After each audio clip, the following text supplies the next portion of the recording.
Your grandmother goes to the ATM on Tuesday morning, puts in her card, requests $200. The machine whirs, nothing comes out. She checks her phone, $200 gone from her account. She drives to another ATM. Same thing happens, $400. By the time she calls the bank, it's happened 3 times. $600 vanished into thin air. And here's the part that makes my blood boil. The bank tells her she has to wait 7 to 10 business days for an investigation. Meanwhile, the guy who did this, he's already moved on to the next retirement community, the next confused senior, the next manufactured moment of doubt. This is happening right now in 2026, and it's not some sophisticated cyber attack. It's a piece of plastic and some tape. So here's what I'm going to walk you through today. First, the actual mechanics of how this scam operates, because it's simpler than you think, and that's precisely why it works. Second, why seniors are the primary target, and what that tells us about how we've designed our banking systems. Third, and this is where it gets really interesting, the incentive structure that makes banks terrible at preventing this. And fourth, 3 specific actions you can take right now that cost nothing and will make you essentially immune to this nonsense. Think about what an ATM transaction is supposed to be. You put in a card, you request money, the machine gives you money. It's a 3-step process we've all done 1,000 times. The entire system runs on a foundation I'm going to call the assumption of mechanical honesty. When you walk up to an ATM, you don't inspect it. You don't question whether the machine itself has been tampered with. You just assume it works correctly because 99.9% of the time, it does. That assumption, that tiny gap between what you expect and what you verify, is what I call the confusion window. And that window is where this entire scam lives. Here's how it actually works on the ground. A guy walks up to an ATM at 7 in the morning. He's carrying what looks like a plastic sleeve, maybe the size of a large envelope. This thing cost him probably $5 to make. He sticks it over the cash dispenser slot. The adhesive is just strong enough to hold it in place, but weak enough that he can peel it off later without leaving obvious marks. The entire installation takes 12 seconds. Then he walks away, sits in his car, waits. You come along at 7:15. You put in your card. You enter your PIN. You request $200. The ATM processes everything normally on its end. The internal mechanism counts out your bills. The computer deducts $200 from your account. The machine pushes the cash forward. But instead of landing in your hand, it slides directly into this plastic sleeve that you didn't even notice was there. To you, it looks like the machine just didn't dispense anything. Most people's first thought is not, I've been scammed. It's, this stupid machine is broken. And right there, in that moment of confusion, is where the psychology gets fascinating. Because what do most people do? They assume it's a technical malfunction. They get frustrated. They might try pressing a few buttons. Maybe they check their account on their phone, see the $200 is gone, and think, okay, the bank will fix this when I call them. Then they leave. And the instant you're out of sight, the guy in the car walks back over, peels off the sleeve with your $200 sitting inside it, and drives away. The whole thing took 6 minutes. Now you might be thinking, well, that seems incredibly risky. He's right there. Someone could see him. And you're correct. It is risky. But here's the thing about risk that most people misunderstand. Risk is always relative to reward and probability of getting caught. This guy just made $200 in 6 minutes. If he hits 3 people before lunch, that's $600. Tax-free. No boss, no overhead. And the probability of getting caught, shockingly low. Because most people don't report it immediately. They wait. They call the bank when they get home. By then, he's already gone. But here's where it gets darker. This scam doesn't target everyone equally. It overwhelmingly targets seniors. And before you think that's just because seniors are easier marks, let me explain why the targeting is actually much more calculated than that. There are 3 specific vulnerabilities that make someone in their 70s the perfect victim for this scam, and none of them are about intelligence. First, there's what I call transactional muscle memory. If you're 75 years old, you've been using ATMs since the 1980s. You've done this exact same process thousands of times without incident. Your brain has automated it. You're not looking for threats because in 40 years of ATM use, you've never encountered one. You trust the machine implicitly because the machine has never betrayed you. That deep pattern recognition actually works against you here. The scammer isn't exploiting your lack of knowledge. He's exploiting your experience. Second, there's the generational trust bias. People who grew up in the 50s and 60s were raised in an era where banks were perceived as almost sacred institutions. You didn't question the bank. The bank was where your money was safe. This isn't naivety, it's cultural programming. When something goes wrong at an ATM, a 70-year-old's first instinct is to blame themselves or assume it's a simple error, not to assume they're being actively robbed. Compare that to someone who's 30. A 30-year-old grew up with internet scams, phishing emails, and identity theft.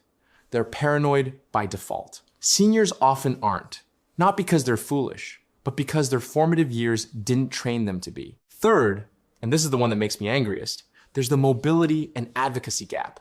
When this happens to you and you're 45, you call the bank immediately. You escalate. You demand to speak to a supervisor. You're comfortable navigating bureaucratic friction. When you're 78, especially if you live alone, you might not have that same aggressive advocacy.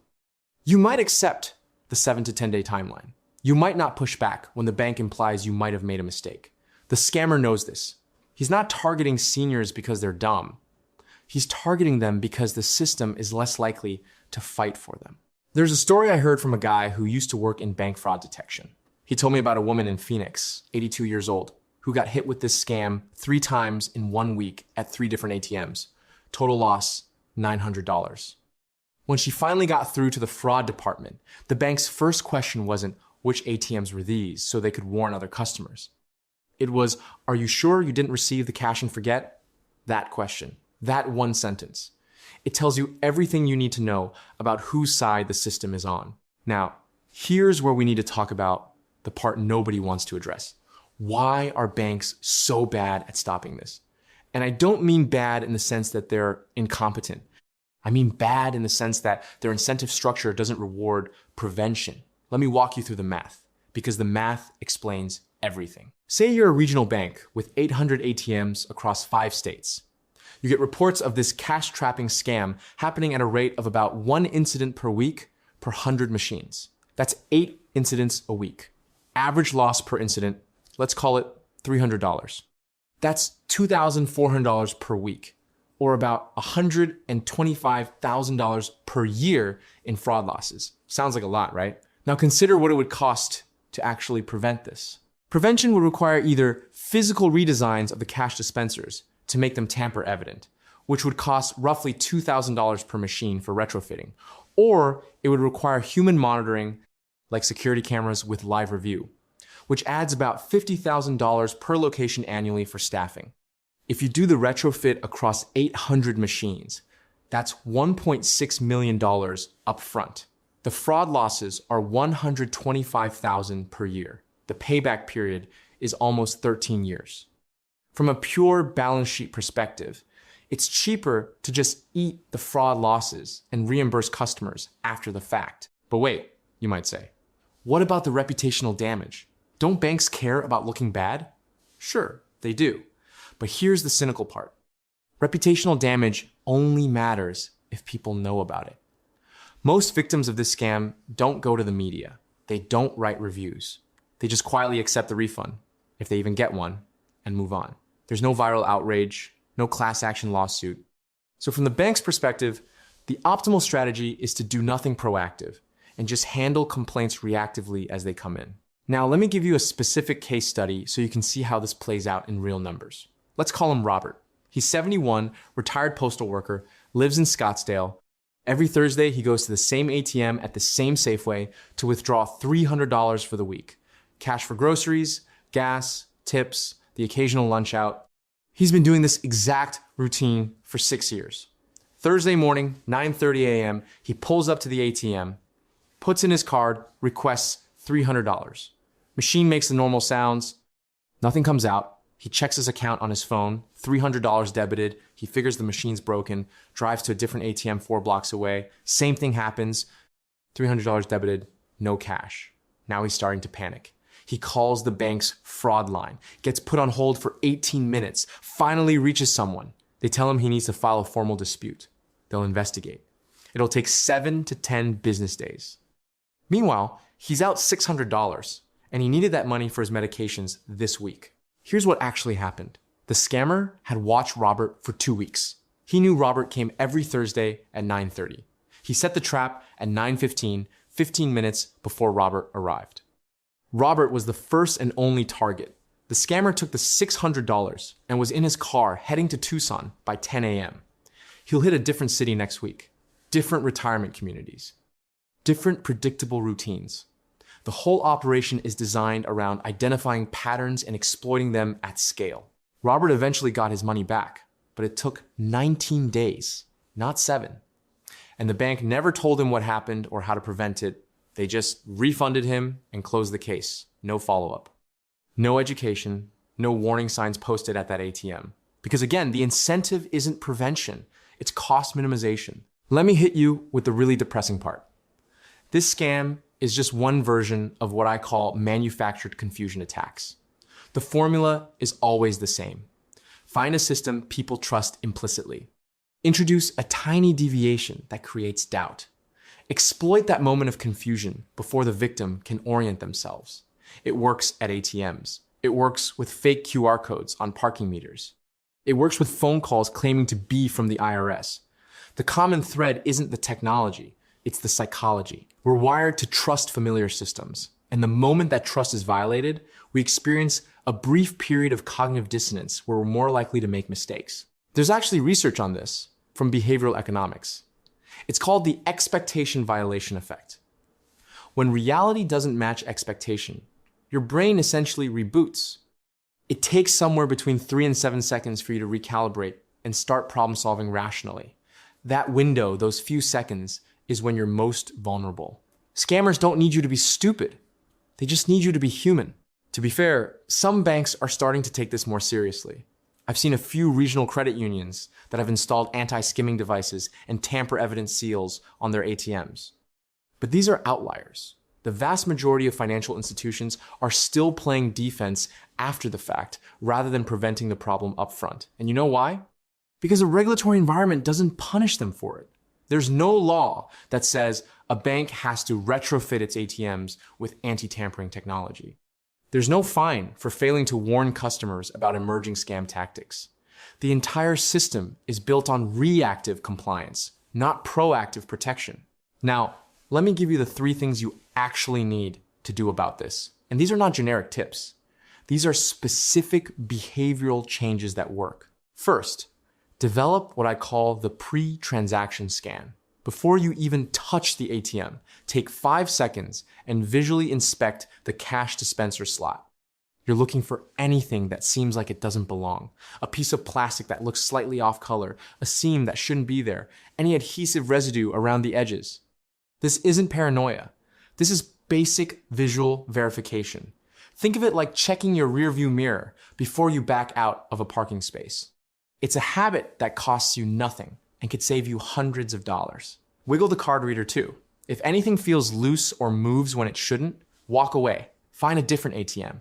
Your time is worth less than your money. Second, and this is the critical one, if you ever experience a transaction where the ATM debits your account but doesn't dispense cash, do not leave. This is the single most important thing I can tell you. Stay right there. Do not move from that spot. Take out your phone and call the number on the back of your bank card immediately while you're standing there. Tell them exactly what happened and exactly where you are. This does 2 things. It creates a real-time record with a timestamp that makes your fraud claim bulletproof. And more importantly, it prevents the scammer from retrieving the money. He's watching. He can't approach while you're standing there on the phone. You've just blocked his entire operation. Yeah, it might feel awkward standing at an ATM on the phone for 10 minutes. Do it anyway. That awkwardness is worth more than the $600 you're protecting. Third, cover the keypad when you enter your PIN. Every single time. This isn't about the cash trapping scam specifically. This is about general ATM hygiene. There could be a camera hidden nearby. There could be someone standing too close. You don't know. So make it a non-negotiable habit. Use your other hand, your body, your wallet, whatever. Just block the view. And if anyone is standing within 10 feet of you while you're at an ATM, cancel the transaction and wait for them to leave. I don't care if it seems rude. Your financial security is not the place to be polite. Here's the part where I'm supposed to tell you that everything will be fine if you just follow these steps. But let me be real with you. These scams are going to keep evolving because the underlying incentives haven't changed. As long as it's cheaper for institutions to pay out fraud claims than to invest in prevention, they will continue to do the bare minimum. As long as scammers can make $600 in 6 minutes with minimal risk, they will continue to target the most vulnerable people they can find. The system isn't going to save you. You have to save yourself. What 99% of people do is usually what not to do. 99% of people trust the machine without verifying. They leave when something goes wrong instead of staying and calling immediately. They assume the bank is on their side. You need to be in the 1% that doesn't make those assumptions. Not because you're paranoid, but because you understand how incentives work. The bank's incentive is to minimize costs. The scammer's incentive is to maximize profit. Your incentive is to protect your money. Those three incentives are not aligned, and pretending they are is how you lose. Look, I've spent 10 years watching people make the same financial mistakes over and over, and the common thread is always the same. They trust systems more than they trust themselves. They assume someone else is looking out for them. They wait for institutions to solve problems instead of solving them proactively. This ATM scam is just a microcosm of that bigger issue. Nobody is coming to save you. Not the bank, not the regulators, not the police who'll take your report and file it away. You are your own first and last line of defense. So next time you're at an ATM, take those 5 seconds. Look at the machine, really look at it. Cover your PIN, and if something goes wrong, stay put and make the call. These aren't complicated actions. They don't require special knowledge or expensive tools. They just require you to override your default trust and verify instead. Because in 2026, the most valuable thing you can do with your money isn't invest it in the right stock or find the perfect tax strategy. It's not losing it to a $5 piece of plastic and some tape in the first place.